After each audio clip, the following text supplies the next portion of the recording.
Good morning, everyone. A pleasant Thursday morning to you. Welcome once again to Untangle on the Bridge 99 FM.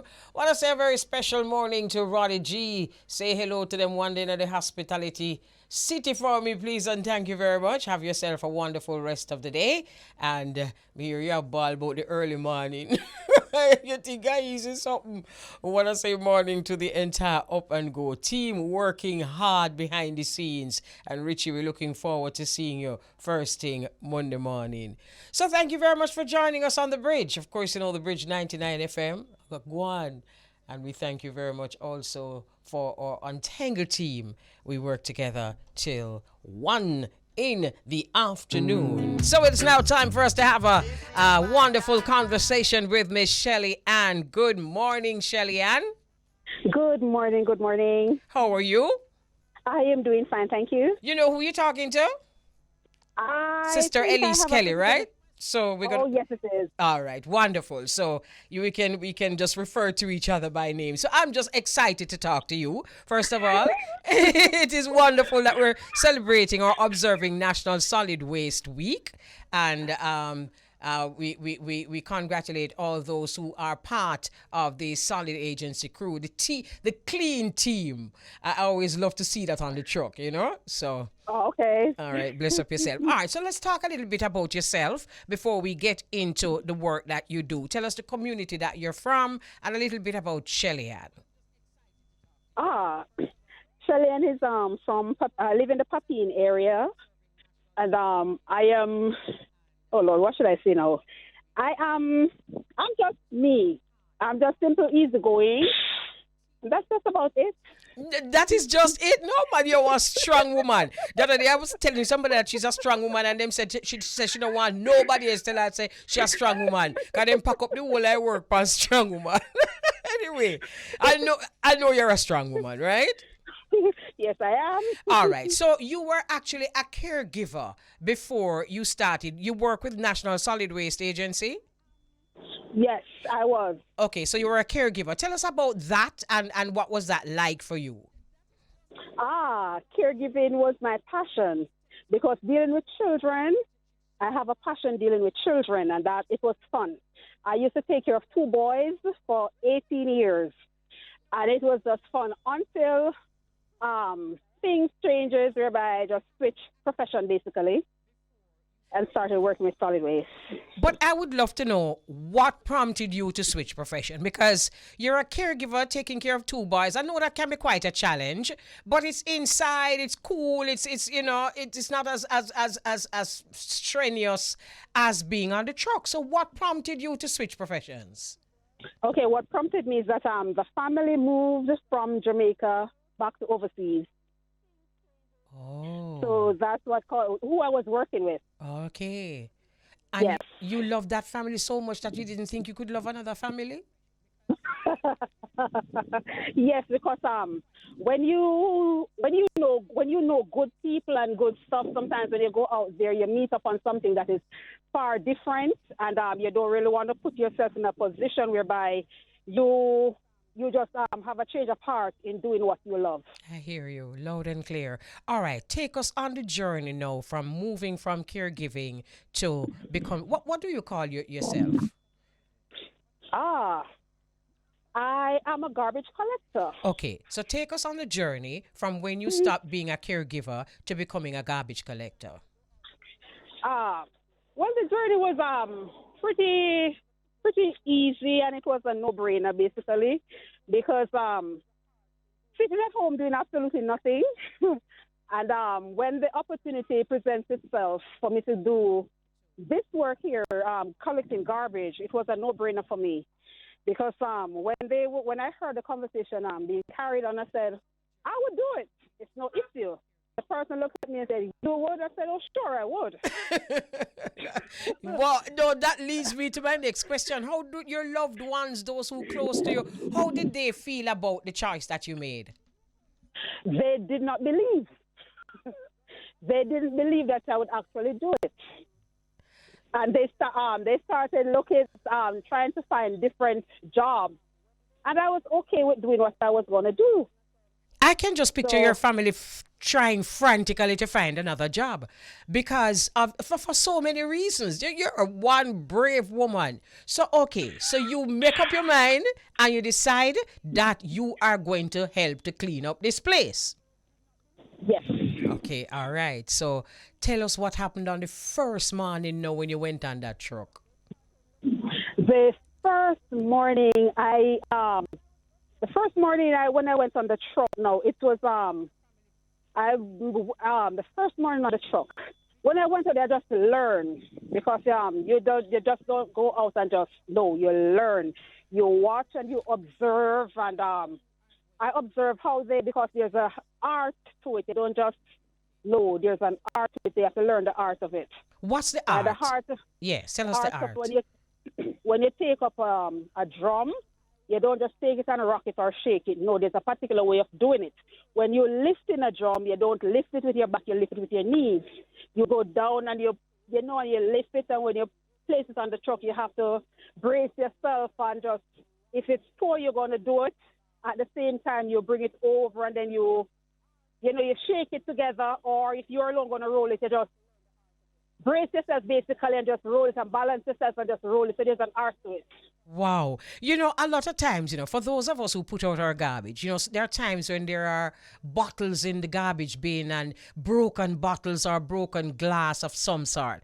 And I'm always thinking of you.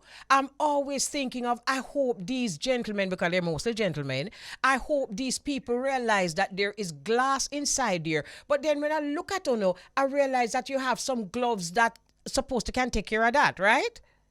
Yes, yes. We have the plastic gloves and also the fabric gloves. Whereby if we're working with glass, that broken glass, and if depends on how many of us are there and the type of gloves that we wear. If I am using the cloth gloves, I know that the task could be mine to take up those because my gloves would protect my hands better than the person that's wearing the plastic. So we work as a team. So Okay. whoever wearing the fabric one, do that. And if it's something where it is liquefied, the person wearing the plastic gloves will mostly work with what is liquefied. Okay. So you're saying you work as a team. I'm sure that you're the only woman on that truck. Oh no, my dear. No? Nope. Oh, whoa, inform me. I'm here. Tell me all about how many women on that truck. Okay, presently I am at work presently, and we have about three of us as women on the truck. I have never seen a female garbage collector come and collect my garbage because if she did, I would have to tip her more than the man them. God no. So, trust me, I don't want the man them feeling away. So how do the men deal with you ladies on the truck? Well, they know that we are here to work, and we come out here and we don't sit and twiddle our thumbs. So they have to work with us. So if we as women.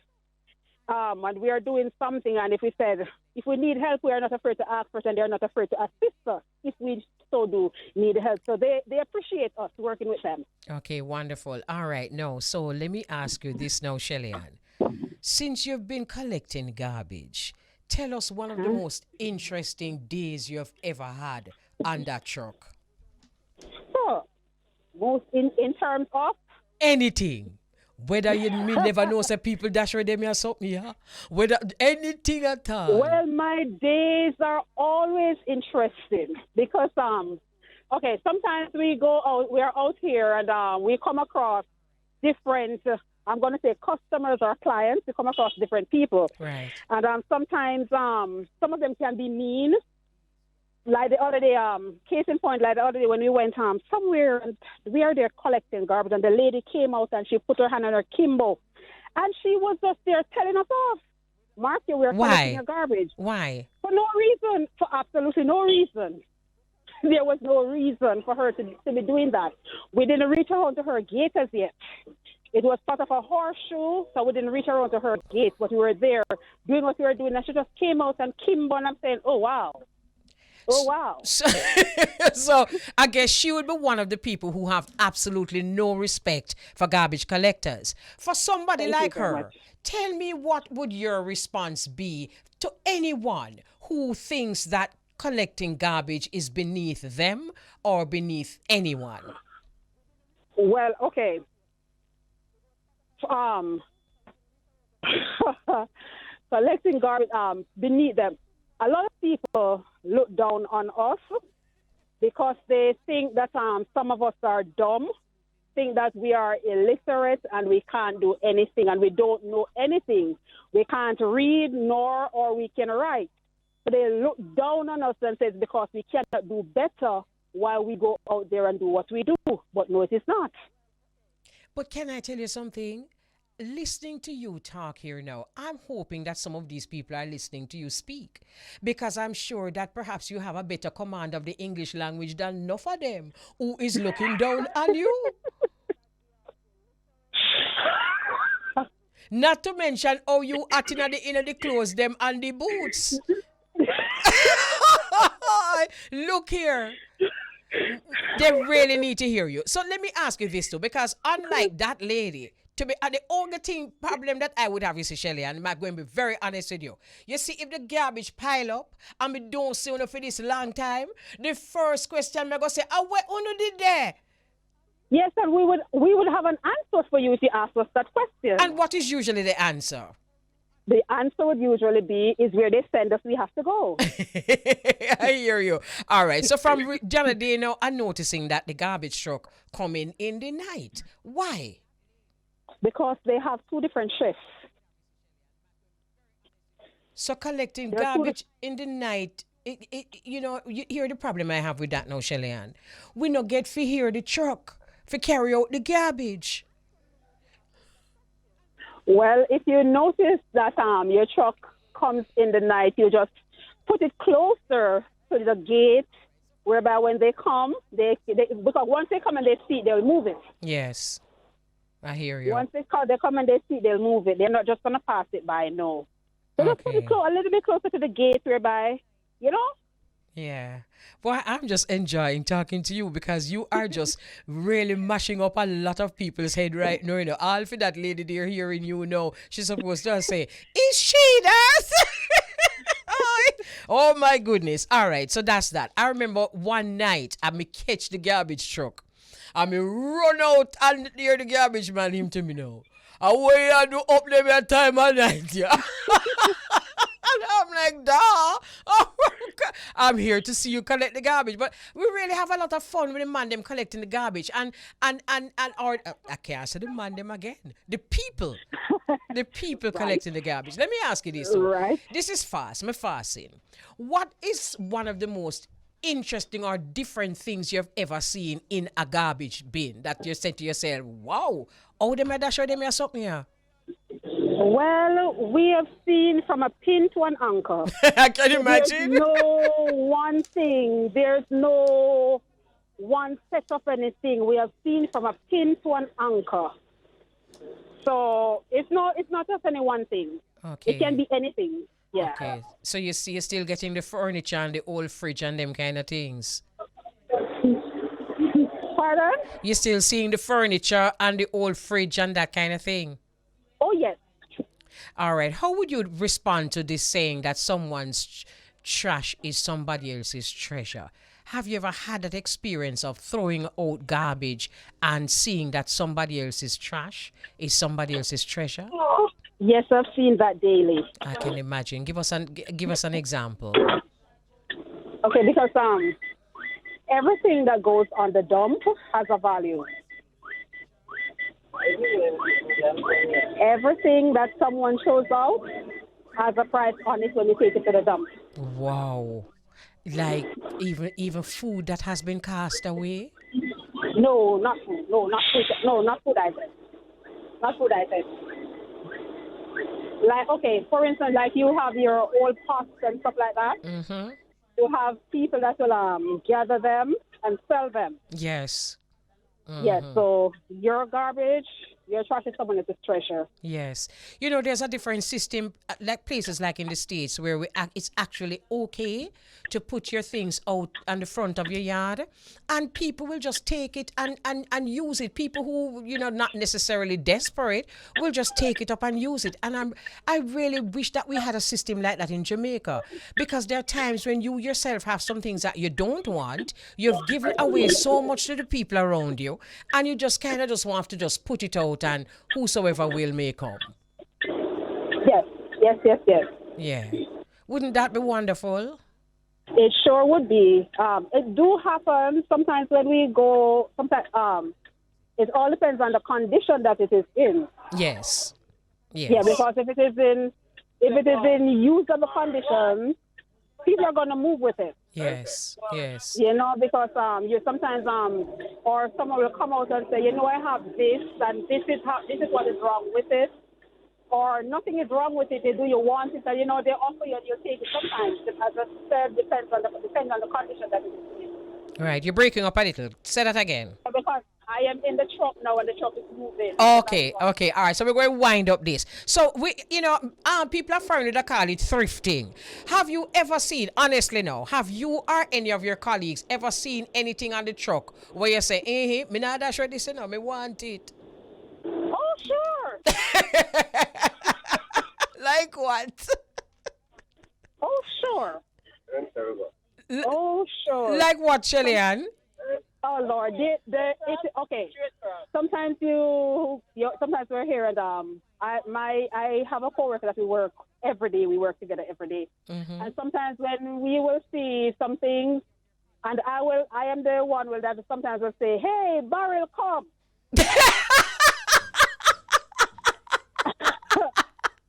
Oh my God! Barrel come, she will give out. She don't want anything. Yeah. I said, no, man, but your size or whatever the case may be. Oh my goodness. And, yeah. Oh so my sometimes goodness. We see different things. Wow. This is a wonderful, I don't think I'll ever forget this experience talking to you, Shelly-Ann. And for the people on the truck with you right now, could you just bless them up for us and tell them the bless up is coming from the Bridge 99 FM team? So if you bless them up. I sure will. And finally, before we leave, my last question, is there anything that you want to say to someone, particularly a woman who wants to join your team? To say, that would be, if you are passionate about stepping outside of the box and doing something far different, something that no one expects you to do, something that takes you out of your comfort zone, this would be a good field to step into, because it carries you far and wide. It allows you to know, for me, it allows me to know places that I wouldn't necessarily go. That's true. And it causes me to meet new people and not just anybody. You meet any and everybody in this profession. I hear you. So this is one of the things that you love about this. Yes. Wow.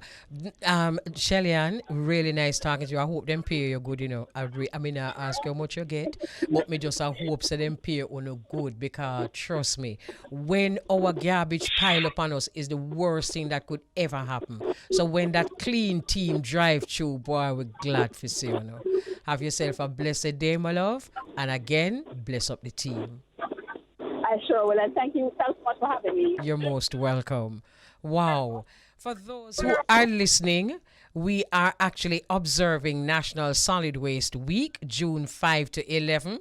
And I'm sure this is easily one of the most articulate garbage collectors in the entire world. Me never not talk about Jamaica. Trust me. So, just wonderful meeting you again, Shelly-Ann. And this one says, Mama, me like her. I guess, Greg, many of us love her. So what a very exciting way of celebrating the week with Shelly-Ann Prince, formerly a caregiver. You heard her saying that she used to take care of two boys and her employers migrated. So she chose, it wasn't desperation, she chose to collect garbage and clean up Jamaica. Want to say again, enough respect to all those who work with the National Solid Waste Agency and all those who are responsible for keeping wherever you are clean. So we want to welcome you to the studios of the Bridge 99 FM. Well, we call you Jeffrey, but Cabell? Cabell. Oh, it's Cabell. Yes. Same thing? Sister, me know you will start calling you, so. Yeah. Okay, so Cabell, welcome to the studio of the Bridge 99 FM. So we're going to be talking about the case. But before we start to talk about the case, we want to set the stage that we can understand exactly what happened and we can follow the journey. So my first question to you would be, first of all, you are the former manager of Toots Hibbert and you are the present manager of Droop Lion. Right. So how did the two meet? Let us talk about that first. Okay. Toots actually heard Droop Lion, you playing Droop Lion on your program while you were at the other station. Right. And he was very excited. And he said to me, boy, Sister Elise, I play one artist there. But a Jamaican come from Africa. Oh my goodness. So I said to him, no man, it's Jamaica. And I said to him, it's me managing to you not now. And he said, no man, me have to meet him. Wow. I need to know him. He said, this kid is the prince of roots. And him is the king. Right. So I said to him, all right, I brought Toots Droop Lion to meet him, and he was there, we like his sound and everything. And he said, boy, Sister Elise always a play, and I'm going to listen to you all the while, You have a good vocal. And he said, don't leave the roots, Just keep it. Reggae is for us. Don't leave it, and it's USA doing it. So, we're there. So I was on tour. I brought Droop Lion on a media tour in Europe. We're doing, radios and electronic and print medias and all of that. So, Naya tour started after we were there. So when I joined the tour, Droop actually visit the venue. Oh. That afternoon. Okay. And we were there sitting. So he wanted Droop to stay backstage with him. Okay. Right. So after I had to leave Droop in Paris because I went on the tour with Naya, with Toots. So, he keeps telling me that, boy, this youth here, man, you mustn't leave him. So I said to him, now I have some plans because I'm thinking about doing a next album because we had, we were doing the Ideology album. Which is what I was just playing from. We're playing from. So I decided that, the next album, I wanted him to produce a track on the album. A producer asked me to have Droop write Cajun sound from Poland on a project that he was doing. And when I take the project, I said to Droop, we're going to voice it. So I went to the studio to voice the song in the studios. Nigel was here in Jamaica. Right. So we went there to voice the rhythm in the studio. And now I come into the studio and hear it. And he said to me, you really want to voice on the rhythm? Because I can do some changes to it. Who said so? Toots. Toots, okay. Right. So I said to him, but now I can't change up the man them rhythm. And he said, you want some things in it, man. I said to him, what you do for me? Naya, let me ask them. So Nigel was not in agreement because it's not our rhythm, is a guy, so I see him call Droop and said to Droop, boy, that rhythm, they need some stuff in it and things. So Droop said to him, boy, Naya, but I don't want to interfere with the man them thing. Because I know Droop's there. Right? And we actually voiced the song as is. Without Toots producing it. But Toots now came into the studio and said to me, would you allow me to produce something with him? Do a production on one of your project that you are doing? And I said, yes. And Droop would love that. And Droop would love that. I said, so I tell Droop, but you know, Droop is a youth when I'm going to run into people things, you know. Droop Lion is like that. So I sit down and I talk to Naya and I said, Naya, I'm going to come up with the next album, you know, project. And I want to rent your studio. And him laugh and him say, my studio no big enough party, but my studio expensive. You know? So I say, I don't mind pay for the studio time. Because it's coming out a year's studio. It's going to be a difference for him. And you say, you give him the name Prince of Roots. And I want you to. And you'd been running with that name? Yes. So the first song that we actually did, it is not even on the album. So we worked that song in the studio and I watched Toots, you know, and him working, we're getting the musicians and thing, you know. So, you know, then I started to think, you know, as working with him, managing his business, I said to him one day, now you know you're getting up in age, and I started to speak to him about, you know, many times when it's gonna come when he won't be able to perform and all of that.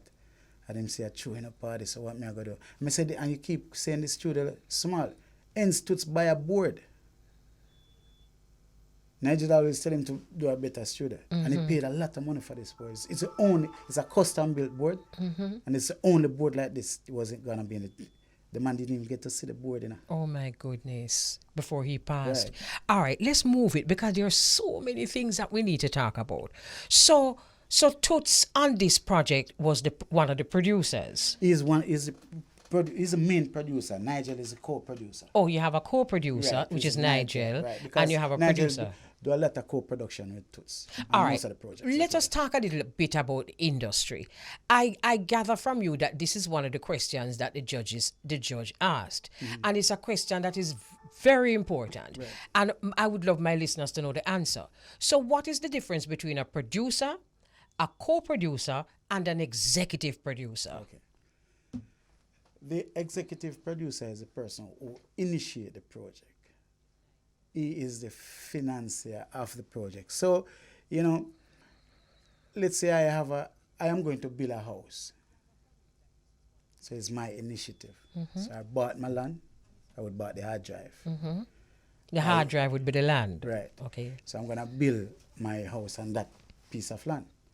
So I would get a contractor who would have known how to manage the workman that is going to come there to build my house and make sure that everything is lined and properly built, and you know.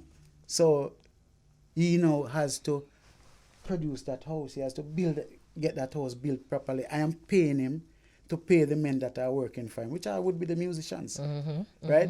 So when he finished that house, he would have to hand me my keys, deliver it to me. Is your house? It's my house. So I'm the executive producer. Okay. Right? Hence why I would be the person who were paying for all of these things. Okay. So actually, the executive producer owns the property. Owns the property. The producer and the co-producer worked on the property. Yes. Or worked on the project in this case. Right. So you were the executive producer. Yes. All right, fine. So we get that clear now. So executive producer is much different from the regular producers. All right. There's two other terms. Each time I go, ideology. Yes. You know, back on tracks that was done with Droop Lion. Actually, I get Clive Hunt to work on the project. I have Andel Tucker work on it as producer. Okay. You see what I'm saying? So, you know, because a lot of people are mixing up an executive producer and the producer and speak about promoters. Promoters is a different thing. Totally different thing. The producers are a different thing. The musicians are there. And sometimes, you know, the producer, the musicians are there. They come with their creative ideas, but sometimes that's not what the producer wants. So the producer is there to enhance. And the final say is from the executive producer. The final say on the production is that you allow the producer you don't micromanage the producer in music. Okay. The producer produce and you do the financing. I got you. Right?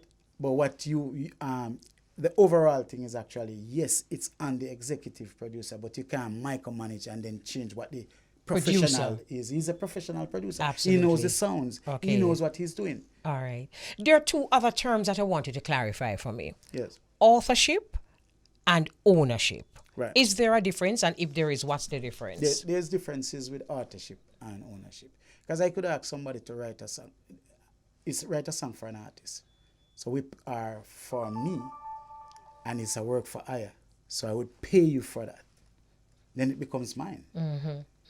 You as an author could struck a deal and say, look here, I'm not selling you my song and I want my publishing in the song. So we could negotiate now, or we're going to do the splits. Okay. And those that's writer's share. Right. So each person who would have contributed to the writing amount, there's a split and that. So, or if he's adamant that he wants, or if he's a real famous writer, he might tell you, I'm not giving you anything.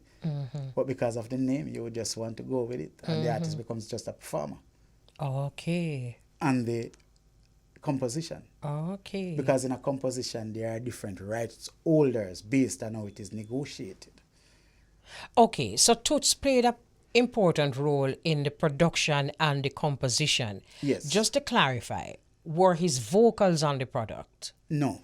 So it was just He's not the performer on the project. at all? It's Droop Lion's project. Straight. So Droop Lion is a performer. Okay. His vocals is what is performing on the project. So, and it was meant for Droop Lion. It didn't meant for Toots. Okay, I could have gone and called like maybe Sly, maybe Clive, maybe Dean Fraser. Or I could get another producer from overseas to produce the project for me. Okay. They could not just come and say it's theirs. It's not theirs. Okay, all right. So let us talk about the hard drive now.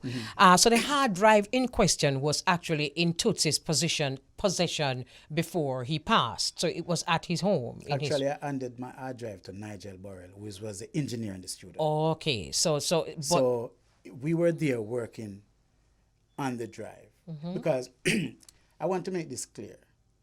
You work in the studio, and when the musicians are putting on the stuff, it is going on to the hard drive of the studio. Then you take it off to free up spaces to put it on your external hard drive, which is my external hard drive. Okay. Now, when we're putting on ANS and all of that, and this can be proven, none of that is on the board of the studio. It was directly to the hard drive. Your hard My drive. hard drive. Right? So, and this is to say now, these people don't even understand what was discussed and the agreement that we have. So what, explain to me now the reason for the lawsuit. Now, Naya leave out of the studio, go up to his house, not feeling so well. And him even said to me, I said, Naya, go and go take a lay down, man. Nigel and Droop Lion in the studio at work. And that's why I want to produce. I'm going to release this album as is in honor of this man. In honor of Naya Man. Yeah, Toots. man. Right. Great man. Heck boy, may I tell you. Great man, and Jamaica don't even know what them lose. May I tell you, the tourism industry in Jamaica benefit from Toots. All of these people are benefiting from him. But they don't even understand what they have benefited from him. Now, Naya went upstairs that day and he didn't come back to the studio. So Nigel was going home, so working on the drive, so I'm just leave the drive in the studio, hoping to come back and next week. We might feel so that don't feel well, so I'm just going up and we don't pressure him because big man. We love him. So Naya leave and him go upstairs. We leave. Now I'm supposed to come back the next day now, and him driver call me and tell me, say, boy, I'm a care and I go doctor. And I said, what happened to him? And I call his wife. And she said, boy, she's going to have to carry him up to the hospital. So, because at that time, most doctors you couldn't go close to a doctor. They don't want to see you. Because at this point, you realized that he had COVID? No. No, you didn't realize this yet. You was just ill. No. There are certain things still I'm not going to prepare to see on here. Because it is kind of, because there's a complex thing right there based on what happened. Okay. Very complex. Okay. And it's not something that I want to say. Discuss. I don't intend to embarrass anybody, but it's a very serious thing too, so I don't want to get into that. All right, fine. No, he was at they came and leave him up by University Hospital and leave him inside the COVID ward. Okay, they carry the that's man where going that to the came COVID up. ward, Okay, but leave him. right. I know there was a... Okay, go ahead. And now you call me and said to me, said, Jeffrey, come for me, man, where you there? Because them came and come left me on one ward years and them say pure COVID. And me never have no COVID and them came and come left me on the COVID ward. Okay.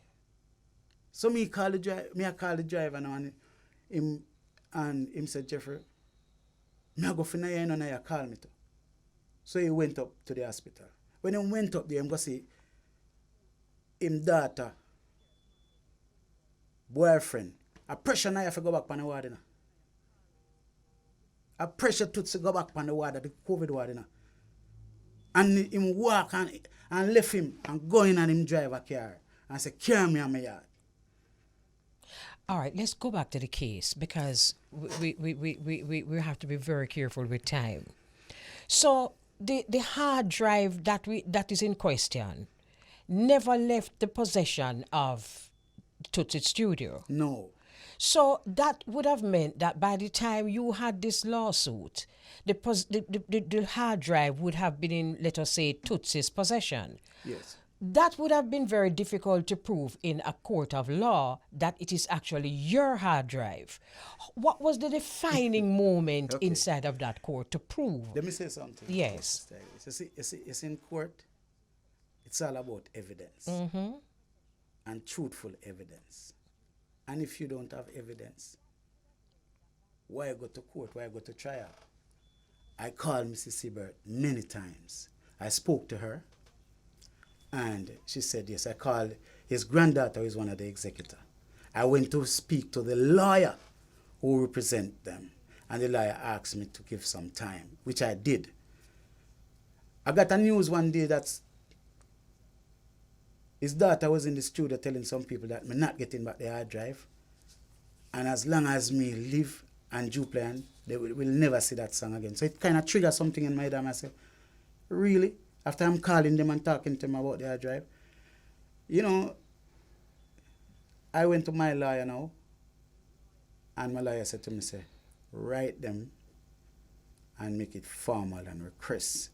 And I wrote to them, and I said, listen, let us have a meeting and sit down, and we can go into the studio and listen to the hard drive, and anything on that drive that you think belongs to Naya, we can make an arrangement for it to come off the drive, or we negotiate terms on it if that does exist. And they did not respond. Coming from a lawyer, they did not respond. Cressida, the granddaughter lawyers, they respond to me and said I should give them some time. So we gave that time. We wrote them again. And then so we filed actions in the courts. Okay. And it was delivered. And they did not respond to those actions until they realized we were going to court for real. And the day before they were supposed to go to court, that's when their lawyer responded to us. Okay, so let us go into court now. Right. All right, so we're in the court. And you need to prove, you're the one who needs to prove that it is your hard drive. Definitely. So the burden is on you. And me, right. Okay, so how did you do that? You know, my lawyer said to me, it's going to be difficult, you know, without you telling me how comes this hard drive belongs to you. And I said, well, the engineer was in the store when I bought it. Because he introduced me to that drive, so I should buy that one. Because I normally buy the glitch. And the glitch that I buy it from Anchor Recording Studio. It's the same place Toots would buy his drive. For some reason, I was in California. Was in Colorado. And we went to a Best Buy store. So the man said, look here, them big stuff that we have buy all types of buy. This is for buy. A terabyte of spaces on this. Small little thing. So I just decided to say I'm going to buy it.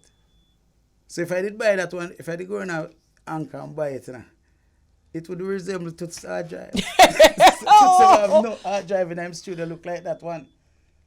But then the lawyer said to me, say, you have a receipt for it. And I said, but you could ask me that, Mrs. Watson. How am I going to find a receipt for that? Because a Colorado that. A Colorado, I buy it. I say. So she said that, and it just bother me for the whole day. I'm go. Because if you can't prove, say you buy it, you're in trouble. Yes. In the court. Of course. All That's right. why I say evidence. So I went to him, you know, talked to my family, my office there. And she was just there looking at me. She see my frustration and everything, you know. And she said, why don't you go and look into your stuff if you have the hard drive? A typical woman. Yes. Who know how to handle pressure? You know? I don't know how to do it. So, you know, you don't want to get upset and I, but you know, say in your mind you don't want to hear that and things. So Because you figure so you're not gonna find it. right. So, you know, I went from a knapsack and I have a folder in it that I normally put receipts in. And I did taking out one by one and looking, and when I look, I see Best Buy SSD hard drive. And I just jump and lick me on the table and say, yes! And I called my lawyer same time. And she said, take a picture and send it to me. All right, fine. So we're now in the court, right? So again, I ask, now you have your receipts. Right.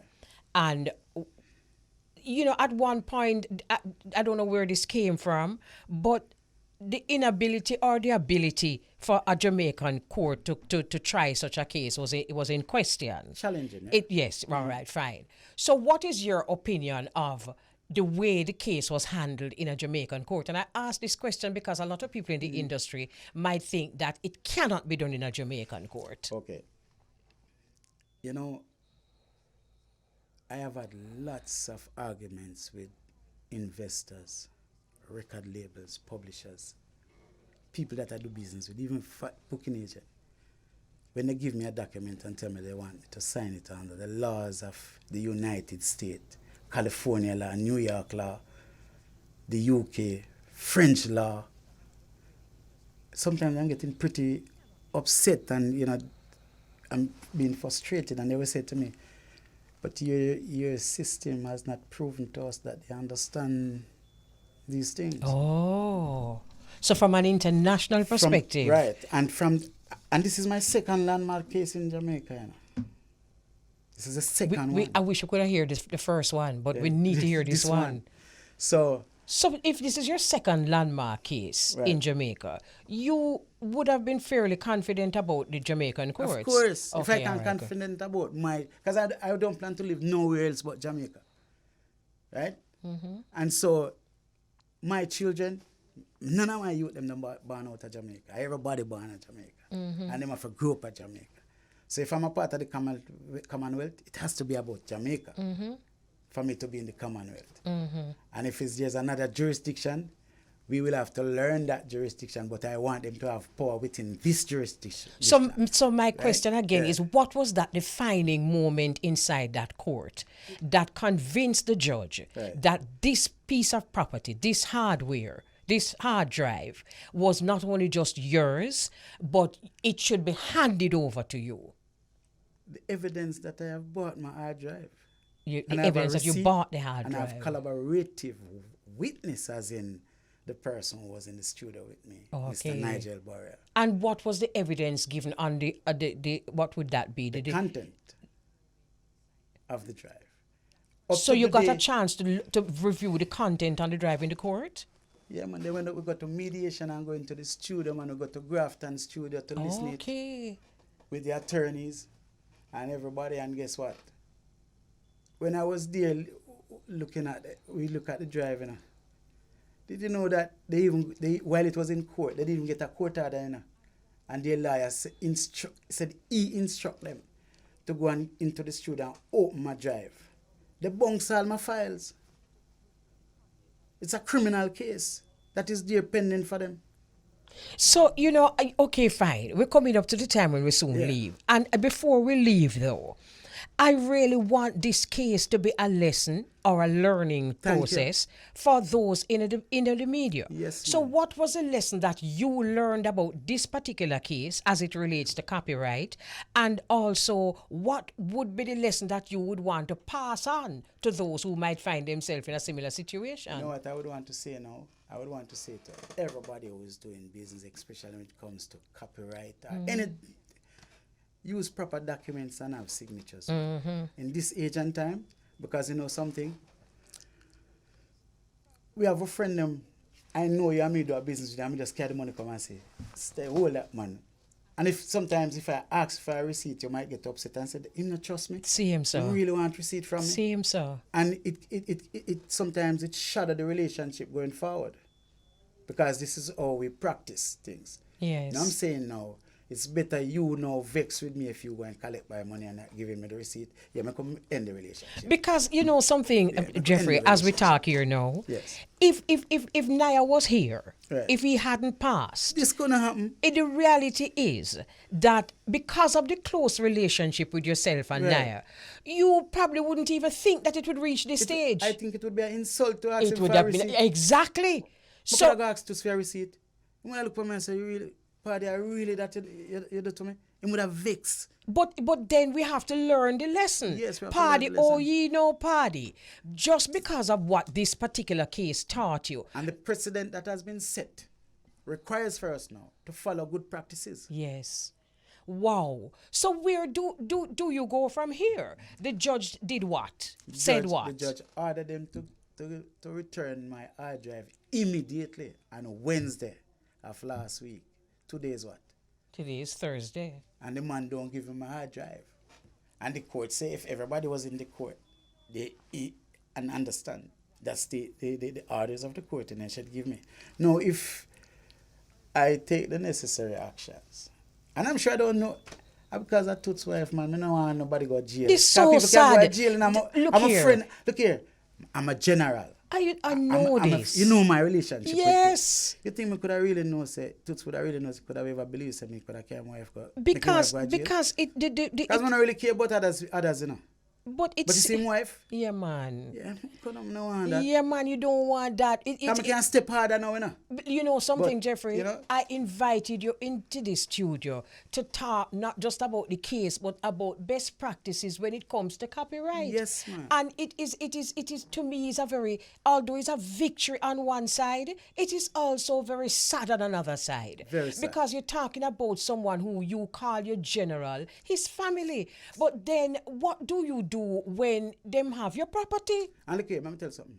I can tell you this straight. It have nothing to do with Mrs. Siebert, you know. It's just that she's been led. Is our daughter man who push all of this? So where do we go from here? There's an order in the court for you to get back your hard drive from last week, Wednesday. Yeah. And very quickly we're sealing off now. And this has not happened up to this day. Where do you go from here, if you don't mind sharing? You know, I have great counselors, you know, and they listen to me and they know where my respect lies. So they are true.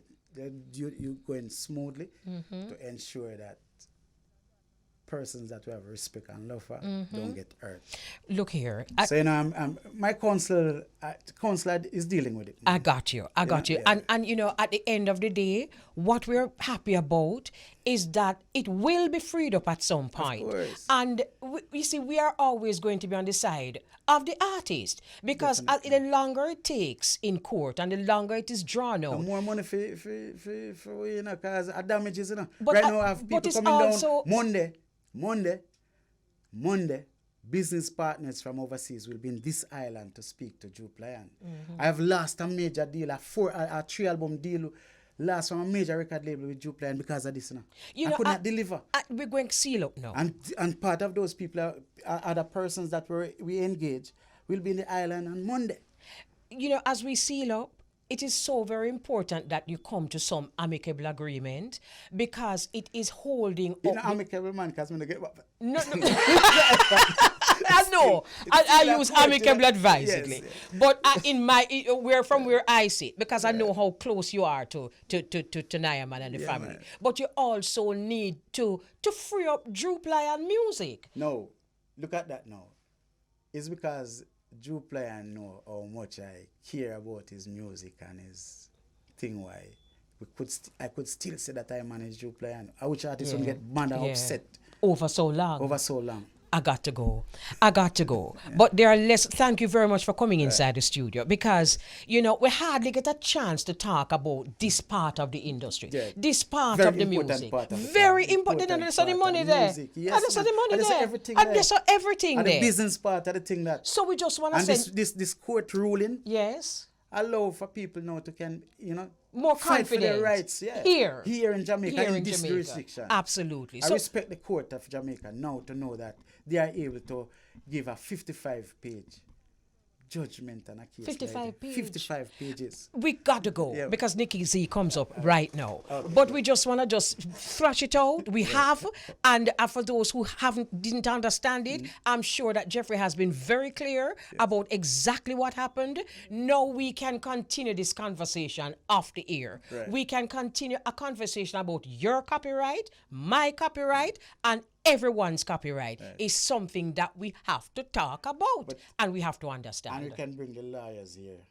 When it has been trashed ready, out. I'll bring the lawyer. Mr. Bishop and Roxanne Bailey So can be here. I want to congratulate the Supreme Court and the judge inside the court course, why? because at least we are now We're sure international part. that we have the ability to conduct ourselves like an international court. Gots to go. It's Yeah. 1 o'clock in Thank the you. afternoon. Yes. Thank you so very much Okay. for your time and thank you very much for listening. Want to say enough respect to all those who listened. We want to say enough respect to the interview that we had before with Shelly-Ann. We had an interview with a female garbage collector. It was phenomenal. Want to say enough respect to our listeners. Thank you very much to our Untengle team. Unfortunately, we couldn't do this with Beauregard, but God knows best. Money- You understand? money- So we're done.